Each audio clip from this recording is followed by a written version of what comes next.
Hi guys, welcome back to my channel. So as you can see by all these bits and pieces here, I'm going to be making a brand new junk journal. And I'm really excited about this one because I had this, which is sort of a old gift box I've had, and I thought, do you know, I'd really like to make a junk journal to put inside this. It'll be quite a small one, and I've got all sorts of bits and pieces that I've been going through. So as always, I want to talk you through sort of my ideas, the process, and then we'll get making. If you're new to my channel, welcome. Lovely to have you here. My name is Emma. I do all sorts on my channel, from junk journaling, art journaling. I'm also an artist and art tutor, so you will see some sort of art tutorials on sketching and painting and all sorts. So please do check out my other videos if you haven't already. I've got all sorts. Also, please do like and subscribe to my channel. I really appreciate it, and I do respond to all of the lovely comments that I get. So yeah, this is one of the things I really recommend you do, is when you start sort of wanting to make journals, get yourself a box of any type and just start putting bits and pieces in here. So obviously I've got tape, definitely need that. I've also just got little cutouts from magazines, newspapers, of things I might want to journal with. What else have I got in here?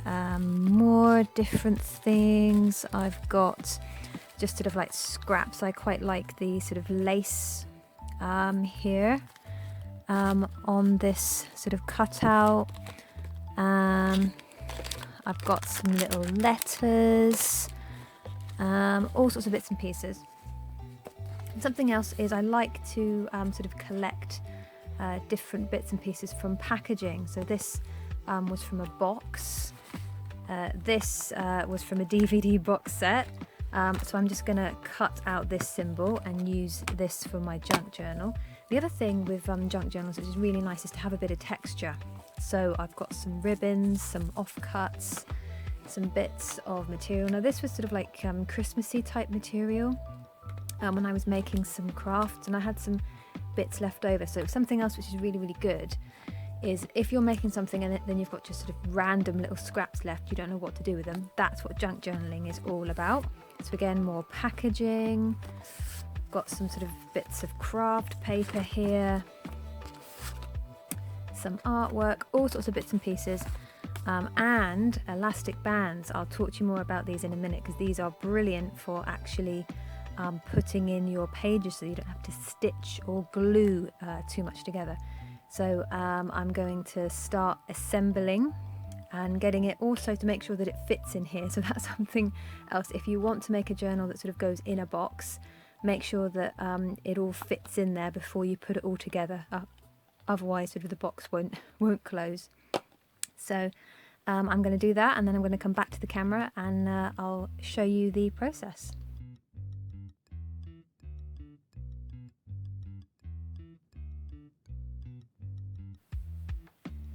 Hi guys, so this is where I'm at the moment, so I thought I'd show you some of the process. So as I mentioned, this is sort of the little box I'm basing it on, so I've been trying to cut everything down so that I know it will more or less fit in there.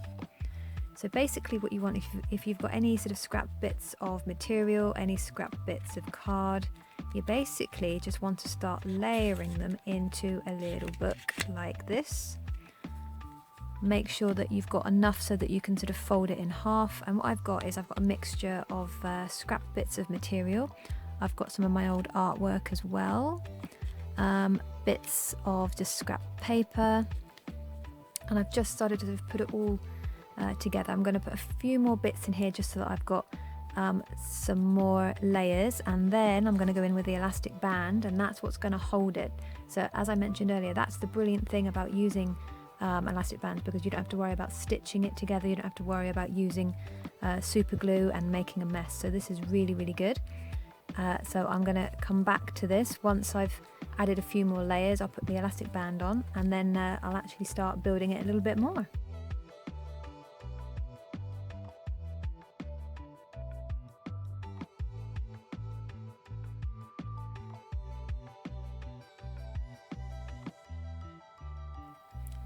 Hi guys, so this is where I'm at the moment. So what I've done is I've sort of stacked all of my layers together.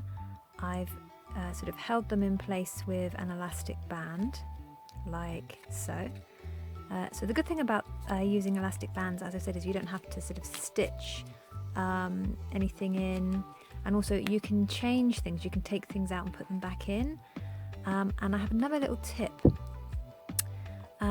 Is if you wanted to have an embellishment like a button on the front, obviously as it's not a flat surface, it's very difficult to glue, and often it will just come off. So one of my top tips is, if you've got some ribbon, thread it through the hole of the button, and then you can stick down each side like so. So that's what I'm going to do in a moment, and then this will fit in my box. I've covered the box as well to sort of match the front of the junk journal. So yeah, this is where I am at. So what I'm going to do is I'm going to sort of keep this a little bit longer so that I can have it in place, so it can sort of help me pull it out of the box. So I'm just going to get a little bit of my tape from my box, and I'm going to stick down this little bit of ribbon. So I hope that you found this little demo helpful. So yeah, this is just double-sided tape that I'm using. I use it so much when I'm doing something like this. And again, another little tip: if you end up cutting it a little bit too much, just fold it back on itself like so. It can be a little bit fiddly, but it does help to glue everything down. Right, so this is now stuck. I'm going to chop this about here, so I've got a nice sort of longer piece that can help me just pull this out of the box. And then that is my little mini junk journal in a box finished. So as I said, brilliant way of using up scrap bits of card, labels, packaging from boxes, embellishments, scrap bits of fabric as well. So that is my mini demo. I hope you found it interesting and helpful. Please do like and subscribe if you haven't already, and I will see you soon for my next video.